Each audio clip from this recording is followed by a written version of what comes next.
ஜெய் ஸ்ரீ கிருஷ்ணா. கோதை பிறந்த ஊர், கோவிந்தன் வாழுமூர் என்று போற்றப்படும் ஸ்ரீவில்லிப்புத்தூர் 12 ஆழ்வார்களில் பெரியாழ்வார் மற்றும் ஆண்டாள் இருவரும் அவதரித்து தமிழுக்கும் வைணவத்திற்கும் பெருமை சேர்த்த ஊராம். தமிழக வரலாற்றுடன் பின்னி பிணைந்த பழமை வாய்ந்த இவ்வூரில் உள்ள வடபத்ரசாயி திருக்கோயில் 1300 ஆண்டுகள் பழமை வாய்ந்தது. இக்கோயில் கோபுரம் 196 அடி உயரமும் 11 நிலைகளையும் 11 கலசங்களையும் கொண்டது. இக்கோபுரத்தின் சிலைகள் எதுவும் கிடையாது. எல்லா கோவில்களிலும் ஒரு விமானம்தான் இருக்கும். இக்கோயில் கருவறையிலோ 2 விமானங்கள் இருக்கிறது. அனைத்து பெருமாள் கோயில்களிலும் கருடாழ்வார் பெருமாளுக்கு எதிர்ப்புறம் இருப்பார். தாயார் சன்னதி தனியாக இருக்கும். இக்கோயிலிலோ பரமாத்மாவும் ஜீவாத்மாவும் ஒன்றே என்ற தத்துவத்தின் அடிப்படையில் பெருமாள், தாயார், கருடன் மூவரும் ஒன்றாக காட்சியளிக்கின்றனர். தமிழக அரசின் அரசு சின்னமாக இக்கோயில் கோபுரமே விளங்குகிறது என்பது கூடுதல் சிறப்பு. இவ்வூரில் தோன்றிய ஆண்டாள் பிராட்டி அருளிய திருப்பாவையில் இருந்து இன்று 27ஆம் பாசுரம்.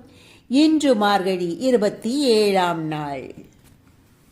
கோடாரை வெல்லும் சீர்கோவிந்தா, உன் தன்னை பாடி பறைகொண்டு யாம் பெரு சம்மானம் நாடு புகழும் பரிசினால் நன்றாக சூடகமே தோள்வளையே தோடே செவிப்பூவே பாடகமே எஞ்சனைய பல்கலனும் யாம் அணிவோம் ஆடை உடுப்போம். அதன் பின்னே பால் சோறு மூடனை பெய்து முழங்கை வழிவார கூடியிருந்து குளிர்ந்தேலோரெம்பாவா.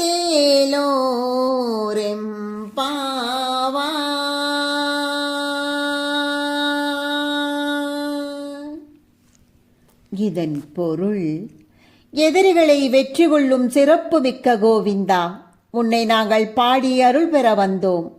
அருட்செல்வத்துடன் இவ்வுலக வாழ்விற்கான பொருட்செல்வத்தையும் தந்தருள்வாயாக.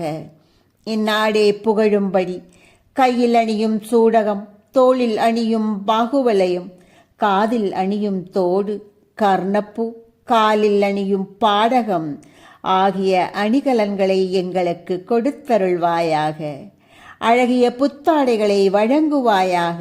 பின்னர் இந்நோன்பினை நிறைவு செய்யும் வகையில் கூட்டமாக உன்னுடன் அமர்ந்து கையில் நெய் வழியும்படியாக பால்சோறு உண்ணுதல் வேண்டும். இன்று கூடாரவள்ளி திருநாள். கூடாரை வெல்லும் என்ற தொடரில் இருந்தே கூடாரவல்லி என்ற இச்சொல் பிறந்திருக்க வேண்டும். இன்று பெருமாள் கோயில்களிலும் வைணவர் வீடுகளிலும் அக்கார அடிசல் என்ற உணவை சமைத்து கூடாரவள்ளி திருநாளை வெகு விமர்சையாக கொண்டாடுவார்கள். சாப்பாட்டின் மீது நெய் மிதக்கும் சர்க்கரை பொங்கல் போன்ற இவ்வுணவின் சுவையே அலாதி. நோன்பின் ஆரம்பத்தில் நெய், பால் ஆகியவற்றை துறந்த ஆயர்குலப் பெண்கள் இப்போது கண்ணனின் தரிசனம் கிடைத்த மகிழ்ச்சியில் இச்சுவையான உணவை உண்பதாக ஆண்டாள் குறிப்பிடுகிறார். இக்கூடாரவள்ளி திருநாளில் நாமும் பாற்கடலில் பள்ளி கொண்ட பரந்தாமன் பாதம் பணிந்து நற்கதி அடைவோமாக. சர்வம் கிருஷ்ணார்ப்பணம்.